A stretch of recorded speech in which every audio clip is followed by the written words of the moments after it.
Danny, what excites you the most about reaching people in your community? What turns you on with that? What kind of gets you going with that?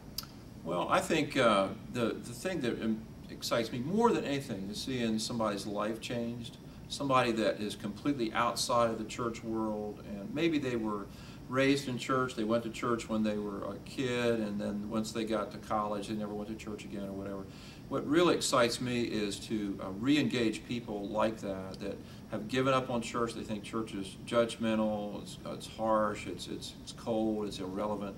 To be able to get a person to leave that mindset and come into a place where they see that God is real and God does care about them and there is hope for their future and that the Bible makes sense. I know a couple years ago on Easter Sunday, a couple weeks before Easter Sunday, I had been really encouraging the congregation, let's really think about our world, people that we are working with that we can invite to come Easter Sunday, invite them to come, meet them in the parking lot, walk in with them. And one couple from Salisbury, Chris and Allison, they had their little girl was taking music lessons from this piano teacher. So they invited this girl named Tiffany to come.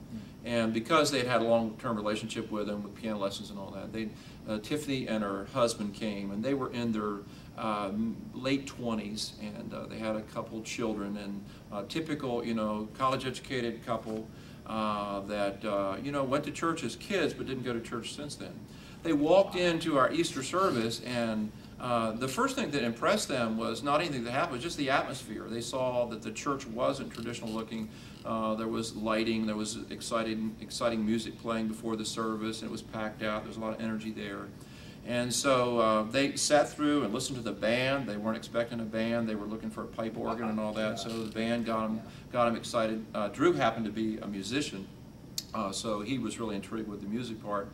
And then I got up and did an Easter message that made sense to them. And really, it happened to be an Easter where we talked about how reasonable the resurrection is and how the resurrection really makes sense when you really think about it, as far as the ripple effect of how the early church was such an underdog, and yet from the power of the resurrection, yes, there was so much energy that this movement started and changed the world. And Drew and Tiffany were really taken back by that service. So they came the next Sunday because they really liked the first Sunday. And Drew and Tiffany told me later that they believed in evolution. They went through the whole educational process, and they weren't even sure if there was a God. They weren't atheists, but they were agnostic. They weren't sure if there was a God. But the next Sunday, I was doing a series called Desperate Households, taken off from the TV show. We talked about family life. And Drew and Tiffany has 2 little children, and they've got marriage problems and all this. And so for the next 4 weeks, I had them hooked because I was talking about real life issues with family, and they started coming. They came to Easter, then they came through the whole Desperate Household series, and then I think the next series was on finances, and they were having trouble with finances. So I hit them really strong. We had 2 series in a row that really impacted them. And sometime during the finance series, they found the Lord. And now every Sunday when I come to church, we have 2 morning services at our main campus and another service at a different campus in the evening. Every Sunday morning when I come to church, I look across the stage and I see a young man skillfully playing the guitar on the stage, and it's Drew.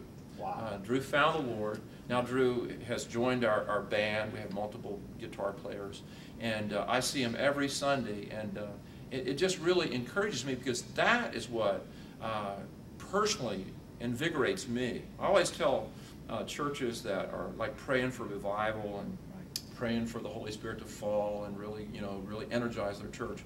If you want to see your church energized, and if you want to be energized as a person, real revival comes by reaching people that are hard to reach, watching them get baptized, watching their lives change, and it will literally bring revival to your church. So revival is not about trying to get something to happen inside. Revival is about getting outside and getting those people on the outside to come in on the inside, and that brings revival.